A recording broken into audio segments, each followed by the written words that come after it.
Найзууд танаас цагаан сарын талаар мэдэж байгаа юу? Байхгүй.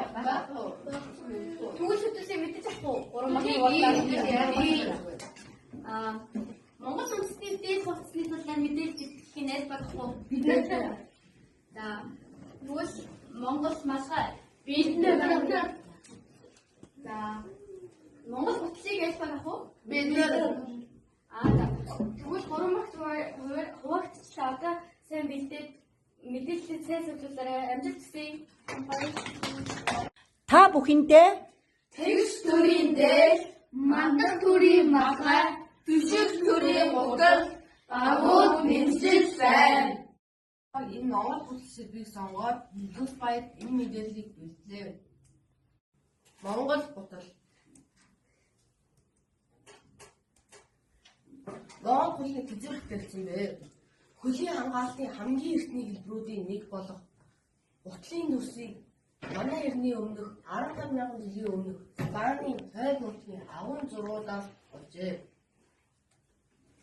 Монгол хутлыг юугаар хийдэг вэ?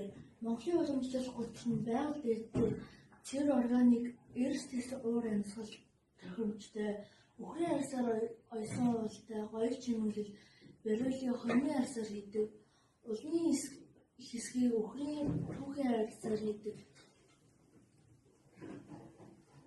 Гутал дотор өмсдөг амьсыг эсгээр хийдэг. Монгол гутлын хоншоор нь яагаад эдэн гэдэг вэ? Яагаад гэвэл газар нутаг хөрс хийгээ сэндэжгүй гэж эдэн байдаг. Одоо Монгол гутлын хэсгүүдийг үзүүлье. Гутлын ус, Арын содог, Зузар, зулга, бөм, амьс, хангаалалтаа. биднийг анхааралтай үзүүлсэнд баярлалаа. Тэгш төрийн дээд баг байна. Манай багийн гишүүн ерөөлтийн бэлтгэсэн мэдээлэлтэй танилцгаая. Монгол дээшний төв. Монголчууд эрт үеэс нүд өвсөн наж төрж эхэллээ. Энэ үеэс эхэж Монгол хувцсыг өмсөж идэж чиглэсэн юм.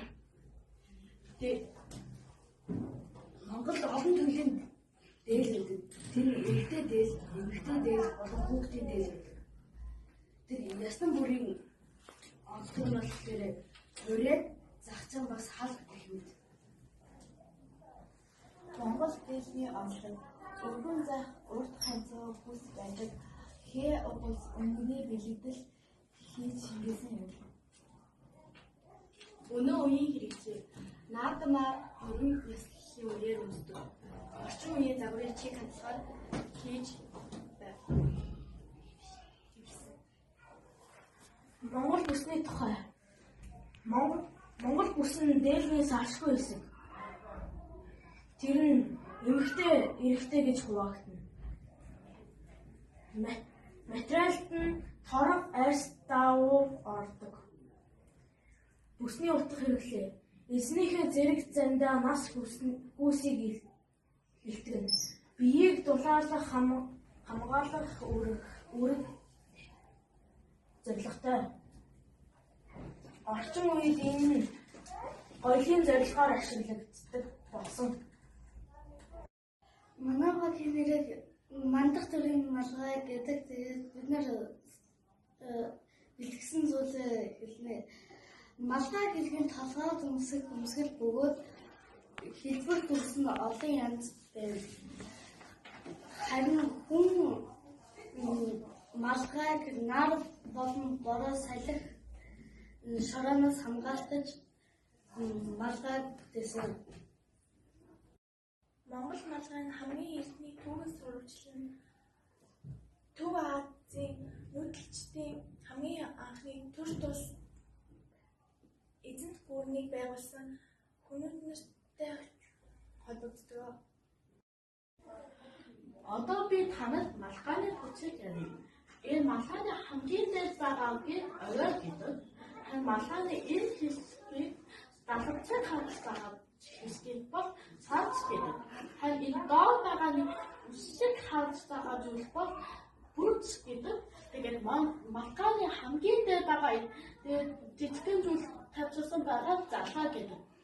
Малгайны энэ савцтай ойртой холбогдсон бол залгаа гэдэг. Олон төрөлтэй энийг тооцоо гэдэг эмэгтэй хүмүүс өмсдөг. Тэгээ эрэгтэй өмсдөг. Эртний хэлбэр малгай. Тэгээд малгайг мандах төрийн малгай гэдэг.